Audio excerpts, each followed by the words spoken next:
કરીએ તો મહેસાણા જિલ્લા ભાજપે 6 સક્રિય સભ્યોને સસ્પેન્ડ કરી દીધા છે।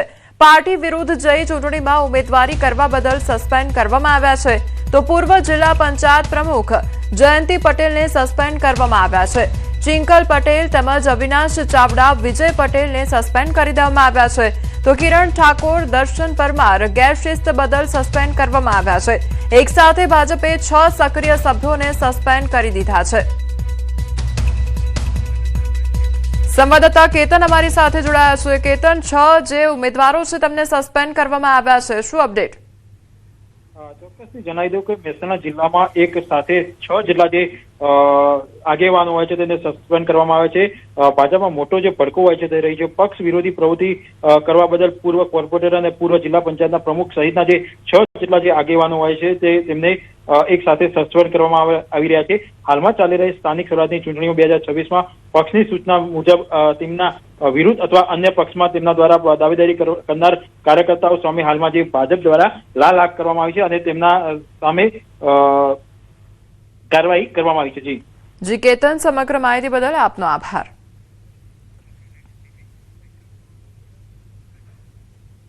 અમદાવાદમાં સ્થાનિક સ્વરાજ્યની ચૂંટણીને લઈને ભાજપે પોતાની ચૂંટણી રણનીતિ વધુ તેજ બનાવી છે। શહેર ભાજપ દ્વારા સંકલ્પ પત્ર જાહેર કરવામાં આવ્યો છે, જેને કેબિનેટ મંત્રી ઋષિકેશ પટેલ અને શહેર પ્રમુખ પ્રેરક શાહે રજૂ કર્યો। આગામી 5 વર્ષના રોડમેપમાં ઝૂંપડપટ્ટી મુક્ત અમદાવાદ, 50,000 મકાનો, સિનિયર સિટીઝન માટે મફત સારવાર અને મહિલાઓ માટે 30% આરક્ષણ જેવી મહત્વપૂર્ણ જાહેરાતો કરવામાં આવી છે। સાથે જ મેટ્રો, બીઆરટીએસ કનેક્ટિવિટી, નવા બ્રિજ, ફાયર સ્ટેશન અને સ્વચ્છતા પ્રોજેક્ટ પર ભાર મૂકવામાં આવ્યો છે, જે શહેરના સર્વાંગી વિકાસને ગતિ આપશે। આવતા 5 વર્ષનું વિઝન, 5 વર્ષમાં અમે શું કરીશું એ વિઝન સાથે અમે ચૂંટણીના જંગમાં ઉતરવા જઈ રહ્યા છીએ। અમદાવાદ શહેરમાં સંપૂર્ણ સ્લમ મુક્ત, ઝૂંપડપટ્ટી મુક્ત અમદાવાદનો નિર્ધાર કર્યો છે।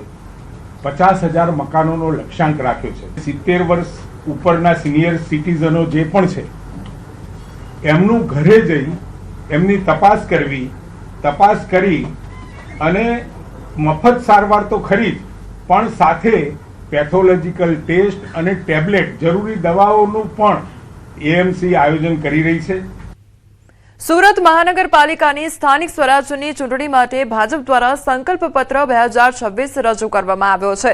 ગુજરાત પ્રદેશ અધ્યક્ષ જગદીશ વિશ્વકર્માની અધ્યક્ષતામાં યોજાયેલી પત્રકાર પરિષદમાં નાણામંત્રી કનુભાઈ દેસાઈ સહિત અનેક આગેવાનો હાજર રહ્યા।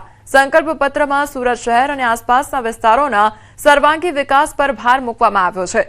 ખાસ કરીને 20 ગામોમાં પાણીની સુવિધા, કચરાના નિકાલ માટે આધુનિક ટેકનોલોજી અને રમતગમત ક્ષેત્રે સુરતને આગળ લાવવા માટેની યોજનાઓ જાહેર કરવામાં આવી છે। સુરતને રોજગારીની સાથે સાથે આર્થિક વિકાસ અને ઇન્ફ્રાસ્ટ્રક્ચરનો પણ વિકાસ થશે અને 2030ની કોમનવેલ્થ ગેમ છે એ ગેમના ઘણા બધા સ્પોર્ટ્સ સુરતમાં થવાના છે। એ માટે સ્પોર્ટ્સ ઇન્ફ્રાસ્ટ્રક્ચરમાં પણ સુરત આખા ગુજરાતમાં સૌથી આગળ રહેશે અને એ માટેની પણ આ આપણા સંકલ્પ પત્રમાં વ્યવસ્થા કરવામાં આવી છે। બનાસકાંઠાના ધાનેરામાં અપક્ષ ધારાસભ્ય માવજીભાઈ દેસાઈની અધ્યક્ષતામાં હેઠળ ધાખા સીટ પરથી ભાજપે ચૂંટણી પ્રચારનો શ્રી ગણેશ કર્યા છે। ત્યારે માવજીભાઈ દેસાઈએ ભાજપનો ખેસ ધારણ કરતા રાજકીય ગરમાવો વધ્યો છે અને તેઓ પ્રથમવાર વિધાનસભા જીત્યા બાદ ખુલ્લેઆમ ભાજપના પ્રચારમાં મેદાને ઉતર્યા છે। આ પ્રચારમાં તેમની આગેવાની હેઠળ જિલ્લા અને તાલુકા પંચાયત તેમજ પાલિકા ચૂંટણી માટે જોરશોરથી તૈયારી શરૂ થઈ છે। તો માવજીભાઈની મતદારો પર મજબૂત પકડને કારણે ચૂંટણીમાં ભાજપ વધુ સશક્ત બનશે તેવી ચર્ચા ચાલી રહી છે।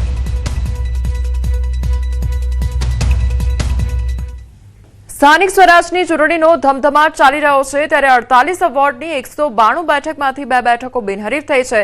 તો 652 ઉમેદવાર ચૂંટણી મેદાને છે। થલતેજ અને વાસણા વોર્ડની 2 બેઠક બિનહરીફ થઈ છે। તો અમદાવાદ જિલ્લા પંચાયતની 1 બેઠક બિનહરીફ થઈ છે। અમદાવાદ જિલ્લા પંચાયત 97 ઉમેદવારો ચૂંટણી મેદાને છે, જ્યારે અમદાવાદ તાલુકા પંચાયતમાં 447 ઉમેદવાર ચૂંટણી મેદાને છે। અમદાવાદ જિલ્લામાં અમદાવાદ મહાનગરપાલિકામાં ફોર્મ પરત ખેંચવાના દિવસ બાદ હાલ કુલ 22 ફોર્મ પરત ખેંચવામાં આવેલ છે। અને ફોર્મ પર ખેંચાયા બાદ 2 બેઠકો છે બિનહરીફ થયેલી છે, જેમાં વાસણા અને થલતેજમાં એક બેઠક છે બિનહરીફ થયેલી છે. અને હાલ કુલ 652 ઉમેદવારો જે છે એ ચૂંટણી લડવાના છે, એટલે કે હરીફ ઉમેદવારો હાલમાં 652 જેટલા છે. અમદાવાદ જિલ્લા પંચાયતમાં કુલ 20 ફોર્મ પરત ખેંચાયા બાદ હાલ એક બેઠક છે કાસિન્દ્રાની, એ બિનહરીફ જાહેર થયેલી છે અને 97 ઉમેદવારો હાલ ચૂંટણી લડવાના છે. એ જ રીતના નગરપાલિકામાં 50 ફોર્મ પરત ખેંચાયા બાદ કુલ 24 બેઠકો બિનહરીફ થવાની છે. વડોદરા ભાજપમાં ટિકિટ વહેંચણી બાદ આંતરિક જૂથવાદ ચરમસીમાએ પહોંચી ગયો છે. માંજલપુરના ધારાસભ્ય યોગેશ પટેલનો વિડીયો વાયરલ થયો છે. વોર્ડ 18ના ભાજપના જ નારાજ કાર્યકર્તાઓએ વિડીયો વાયરલ કર્યો છે. યોગેશ પટેલે કહ્યું કે હું બહુ દુઃખી છું, કાર્યાલય જ નથી જતો. તો વોર્ડ 18માં દીપા પંચાલને નથી ઓળખતા તો પણ આવી ગયું, શું કરવાનું તેવો પણ સવાલ કરવામાં આવ્યો છે.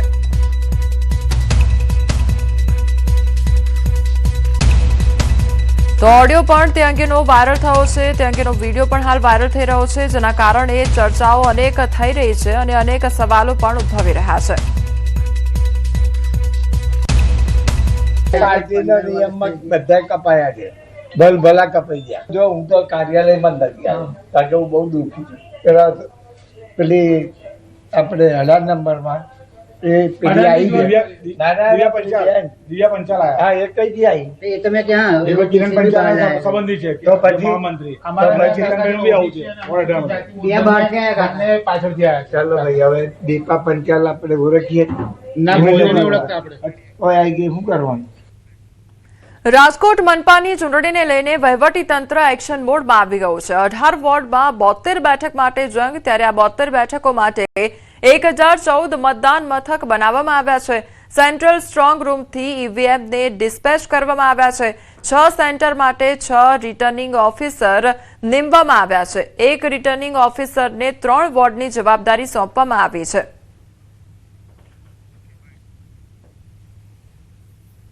આરઓ ને એમના જે પોલિંગ સ્ટેશન્સ છે એ પોલિંગ સ્ટેશન્સમાં રિઝર્વ સાથે જે ફાળવણી કરવાની છે એ સાથેને આપણે 1014 બૂથ છે, તો 1014 બૂથ છે એના 18 વોર્ડમાં ફાળવણી છે અને 18 વોર્ડમાં વોર્ડ દીઠ એમના જે બૂથો છે એ બૂથોમાં 20% વધારાના મશીનો છે એની ફાળવણી આપણે કરેલી છે. સ્થાનિક સ્વરાજની ચૂંટણીની તૈયારીઓનો ધમધમાટ જે ચાલી રહ્યો છે. રાજકોટ મહાનગરપાલિકાનું જે સ્ટ્રોંગ રૂમ છે, ઈવીએમ સ્ટ્રોંગ રૂમ, ત્યાંથી અત્યારે ઈવીએમની ફાળવણી કરવામાં આવી રહી છે. રાજકોટ શહેરમાં જે 1014 જેટલા ઈવીએમ છે તેમની ફાળવણી કરવામાં આવી રહી છે. આપ દ્રશ્યો જોઈ શકો છો કે જે રીતના અહીંયા જે રિટર્નિંગ ઓફિસર છે તેમને અત્યારે જે જવાબદારી સોંપવામાં આવી રહી છે. ચૂંટણી શાખા સાથે જે અધિકારીઓ જોડાયેલા છે તે અત્યારે કામગીરીમાં લાગી ગયા છે. અલગ અલગ જગ્યાએ જે છે એ ઈવીએમ મશીન જે છે ફાળવણી કરવામાં આવી રહી છે. હાલ જે રીતના આ દ્રશ્યો બતાવવા માંગીશ કે આ જે ટ્રક છે અહીંયા પણ જે લખ્યું છે કે જે રાજકોટ જે ચૂંટણી મહાનગરપાલિકાની સામાન્ય ચૂંટણી જે છે તેમને આ જે ટ્રક છે તે ફાળવણી કરવામાં આવી રહી છે. અલગ અલગ જગ્યાએ જે સીલવારી અને જે બંદોબસ્ત સાથે જે વાહન છે તેમને જે છે ફાળવણી કરવામાં આવી રહી છે. જે રીતે રાજકોટ મહાનગરપાલિકા તેમજ રાજકોટ તાલુકા પંચાયત, રાજકોટ જિલ્લા પંચાયતની જે આગામી 26 તારીખે ચૂંટણી યોજાવાની છે, ચૂંટણીને લઈને જે તૈયારીઓ છે તેમને આખરી ઓપ આપવામાં આવી રહ્યો છે. અધિકારીઓ છે વહેલી સવારથી અલગ અલગ કામગીરીમાં લાગી ગયા છે. હાર્દિક જોશી, ન્યૂઝ 18 ગુજરાતી, રાજકોટ. અમદાવાદના ઘાટલોડિયામાંથી ગેરકાયદેસર ગેસ રિફિલિંગ કૌભાંડ ઝડપાયું છે, ત્યારે એલપીજી ભરેલા સિલિન્ડરમાંથી ખાલી સિલિન્ડરમાં ગેસ રિફિલિંગનું કૌભાંડ ઝડપી પાડવામાં આવ્યું છે. એએમસીની ખુલ્લી જગ્યામાં ઘાટલોડિયા પોલીસની કાર્યવાહી હાથ ધરવામાં આવી છે.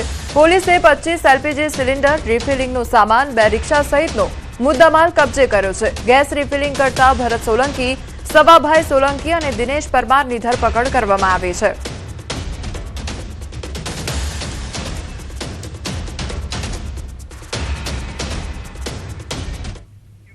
नारी शक्ति वंदन अधिनियम माटे लोकसभा में पीएम मोदी નું સંબોધન. हाल सीधा जयशु ते तरफ स्पर्श किया गया है, उसको तथ्य से और तर्क से सदन को जरूर जानकारी देंगे. और इसलिए मैं उन विषयों में जाना नहीं चाहता. आदरणीय अध्यक्ष जी, राष्ट्र के जीवन में कुछ महत्वपूर्ण पल आते हैं और उस समय की समाज की मनस्थिति और नेतृत्व की क्षमता, उस पल को कैप्चर करके एक राष्ट्र की अमानत बना देती है, एक मजबूत धरोहर तैयार कर देती है। मैं समझता हूं कि भारत के संसदीय लोकतंत्र के इतिहास में ये वैसे ही पल है। आवश्यकता तो ये थी कि 25-30 साल पहले जब से विचार सामने आया, आवश्यकता महसूस हुई, हम इसको लागू कर देते और हम आज उसको काफी परिपक्वता तक पहुंचा देते हैं और आवश्यकता के अनुसार उसमें समय समय पर सुधार भी होते हैं और यही तो लोकतंत्र की ब्यूटी होती है। हमारी मदर ऑफ डेमोक्रेसी है, हमारी हजारों साल की लोकतंत्र की एक विकास यात्रा रही है और उस विकास यात्रा में एक नया आयाम जोड़ने का एक शुभ अवसर सदन के हम सभी साथियों को मिला है। और मैंने प्रारंभ में कहा है कि हम सब भाग्यवान हैं कि हमें ऐसे महत्वपूर्ण और देश की आधी आबादी को इस राष्ट्र निर्माण की नीति निर्धारण प्रक्रिया में हिस्सेदार बनाने का सौभाग्य मिल रहा है।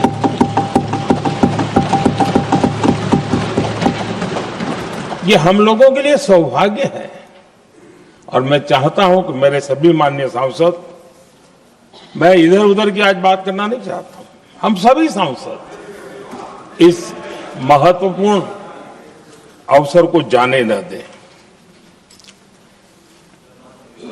हम भारतीय सब मिल करके देश को नई दिशा देने जा रहे हैं। हमारी शासन व्यवस्था को संवेदनशीलता से भरने का एक सार्थक प्रयास करने के लिए जा रहे हैं। और मुझे विश्वास है कि इस मंथन से जो अमृत निकलेगा वो देश की राजनीति की भी उसके रूप स्वरूप को तो तय करने ही करने वाला है, लेकिन ये देश की दिशा और दशा भी तय करने वाला है। इतने महत्वपूर्ण मोड़ पर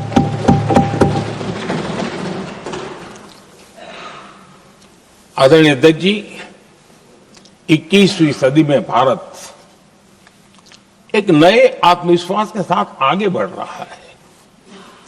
विश्व में भी आज भारत की स्वीकृति हम सब महसूस कर रहे हैं और ये हम सबके लिए गौरव का पल है। एक समय हमारे पास आया है और इस समय को हमने एक विकसित भारत के संकल्प के साथ जोड़ा है और मैं पक्का मानता हूं कि विकसित भारत का मतलब केवल उत्तम प्रकार के रेल, रास्ते, इंफ्रास्ट्रक्चर या कुछ आर्थिक प्रगति के आंकड़े सिर्फ इतने से ही विकसित भारत की सीमित कल्पना वाले हम लोग नहीं हैं। हम चाहते हैं कि विकसित भारत जिसके नीति निर्धारण में साच अर्थ में सबका साथ सबका विकास का मंत्र समाहित हो, देश की 50% जनसंख्या नीति निर्धारण का हिस्सा बने, ये समय की मांग है। हम पहले ही देरी कर चुके हैं। कारण कोई भी होंगे, जिम्मेवार कोई भी होंगे, लेकिन इस सच्चाई को हमें स्वीकार करना होगा कि जब हम अकेले मिलते हैं तब मानते हैं हाँ यार, लेकिन जब सामूहिक रूप से मिलते हैं, मुझे याद है कि जिस इसकी प्रक्रिया चली थी, सभी दलों से मिलना हुआ है, एक दल को छोड़ करके जिन जिन से मिलना हुआ है, हर एक ने सैद्धांतिक विरोध नहीं किया है। बाद में जाकर के जो कुछ भी हुआ होगा, राजनीतिक दिशा पकड़ी जा रही है, लेकिन जो राजनीतिक दिशा में ही सोचते हैं, मैं उनको भी एडवाइज करना चाहूंगा, एक मित्र के रूप में एडवाइज करता हूं और सबको काम आएगी। हमारे देश में जब से विमेन रिजर्वेशन को लेकर के चर्चा हुई है और उसके बाद जब जब चुनाव आया है, हर चुनाव में महिलाओं को मिलने वाले इस अधिकार का जिसने विरोध किया है, जिसने विरोध किया है, देश की महिलाओं ने उन्हें माफ नहीं किया है। उनका हाल बुरे से बुरा किया है। लेकिन यह भी देखिए कि 24 के चुनाव में ऐसा नहीं हुआ। क्यों नहीं हुआ? ये इसलिए नहीं हुआ कि 24 में सबने सहमति इसको पारित किया, तो ये विषय ही नहीं रहा। किसी के पक्ष में पॉलिटिकल फायदा नहीं हुआ, किसी का नुकसान भी नहीं हुआ। सहज रूप से जो मुद्दे थे, उन मुद्दों के आधार पर चुनाव लड़ा, क्योंकि 24 में सब साथ में थे। कुछ लोग यहां है, कुछ लोग नहीं है, लेकिन सब साथ में थे। आज भी मैं कहता हूं, अगर हम सब साथ में जाते हैं तो इतिहास गवाह है कि किसी एक के राजनीतिक पक्ष में नहीं जाएगा। ये देश के लोकतंत्र के पक्ष में जाएगा, देश के सामूहिक निर्णय शक्ति के पक्ष में जाएगा और हम सब उसके यश के हकदार होंगे। न ट्रेजरी बैंक उसका हकदार रहेगा, न मोदी उसका हकदार रहेगा, यहां बैठे हुए सब हकदार रहेंगे। और इसलिए जिन लोगों को इसमें राजनीति की बू आ रही है, मैं चाहूंगा कि वो खुद के परिणामों को पिछले 30 साल में देख ले। फायदा उनका भी इसी में रास्ता दिखा रहा हूं। इसी में फायदा है कि जो नुकसान हो रहा है उससे बच जाओगे। और इसलिए मैं समझता हूं कि इसको राजनीतिक रंग देने की जरूरत नहीं है। आदरणीय अध्यक्ष जी, मुझे याद है तब तो मैं शासकीय व्यवस्था की राजनीति में नहीं था, मैं एक संगठन के कार्यकर्ता के नाते काम करता था। उस समय एक चर्चा सुनने को मिलती थी गलियारों में कि देखिए ये कैसे लोग हैं,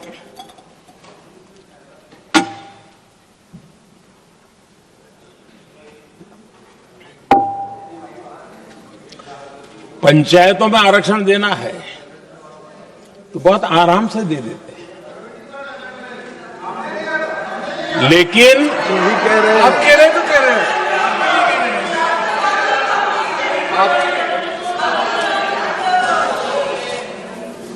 पंचायतों में आरक्षण देना है तो आराम से देते हैं, क्योंकि उसमें उनको खुद का पद जाने का डर नहीं लगता है। उसको लगता है हम सुरक्षित यार वहां दे दो। ये उस समय गलियारों में बहुत चर्चा थी कि बोले कभी नहीं करेंगे यहां बैठे हुए। क्यों? क्योंकि उनका कुछ जाएगा। और इसलिए और बगे पंचायत का हो जाता है, 50% तक पहुंच गए। मैं राजनीतिक दृष्टि से और भी एक बात समझाना चाहता हूं साथियों। आज से 25 साल 30 साल पहले जिसने भी विरोध किया तो विरोध राजनीतिक सतह से नीचे नहीं गया था। आज ऐसा समझने की गलती मत करना। पिछले 25-30 साल में ग्रास रूट लेवल पे पंचायती चुनाव व्यवस्थाओं में जीत करके आई हुई बहनों में एक पॉलिटिकल कॉन्शियसनेस है। वे ओपिनियन मेकर हैं ग्रासरूट लेवल पे। 30 साल पहले वो शांत रहती थी, बोलती नहीं थी, समझती थी, बोलती नहीं थी। आज वो वोकल है और इसलिए अब जो भी पक्ष विपक्ष होगा, वो जो लाखों बहनें कभी न कभी पंचायत में काम कर चुकी है, प्रतिनिधित्व कर चुकी है, जनता के सुख दुख की समस्याओं को गहराई से देखा है, वो आंदोलित है। वो कहती हैं कि झाड़ू कचरा वाले काम में तो हमें जोड़ देते हो, वो तो परिवार में भी पहले होता था, अब हमें निर्णय प्रक्रिया में जोड़ो। और निर्णय प्रक्रियाएं विधानसभा में और पार्लियामेंट में होती है।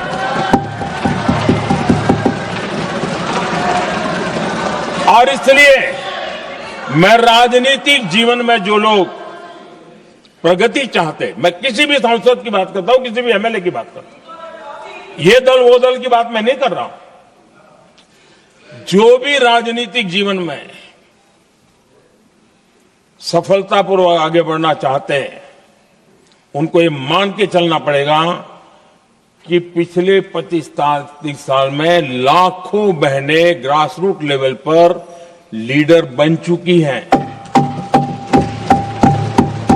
अब उनके अंदर सिर्फ यहां 33% का नहीं, वहां भी वो आपके फैसलों को प्रभावित करने वाली है। और इसलिए जो आज विरोध करेंगे, उसको लंबे समय तक कीमत चुकानी पड़ेगी, लंबे समय तक कीमत चुकानी पड़ेगी। और इसलिए राजनीतिक समझदारी भी इसी में है कि हम ग्रासरूट लेवल पर महिलाओं की जो पॉलिटिकल लीडरशिप खड़ी हुई है, उसको आपने अब कंसीडर करना पड़ेगा। यहां मैंने सुना हमारे मुलायम सिंह जी थे, तब से एक विषय चला रहे हैं, उनके परिवार वाले भी चला रहे हैं। आप देश की बहनों पर भरोसा करो ना, उनकी समझदारी पर भरोसा करो। एक बार 33% बहनों को यहां आने दो, आकर के उनको निर्णय करने दो, किसको देना है, किसको नहीं देना है, इस वर्ग को देना, उस वर्ग को देना, करेंगे वो निर्णय। हम उनके सामर्थ्य पर आशंका क्यों करते भाई? एक बार आने तो दो, उनको आने तो दो। जब आएंगे तो 34 पे, और दूसरा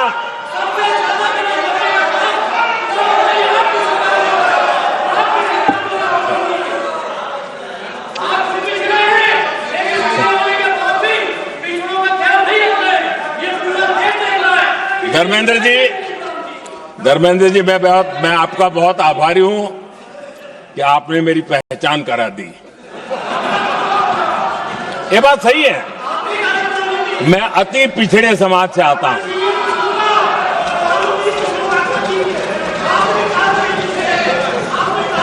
धर्मेंद्र जी, मैं आपका बहुत आभारी हूं, और अखिलेश जी मेरे मित्र हैं तो कभी कभी मदद कर देते हैं।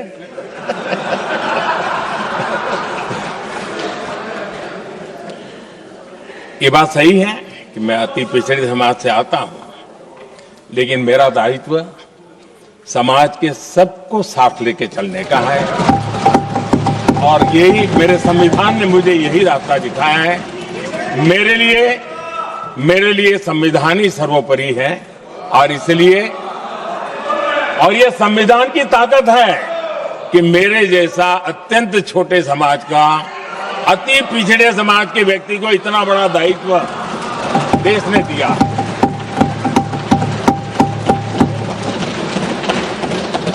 और इसलिए मैं तो देशवासियों का ऋणी हूं, और मैं तो संविधान निर्माताओं का ऋणी हूं कि जिसके कारण आज मैं यहां हूं। लेकिन आदरणीय अध्यक्ष जी,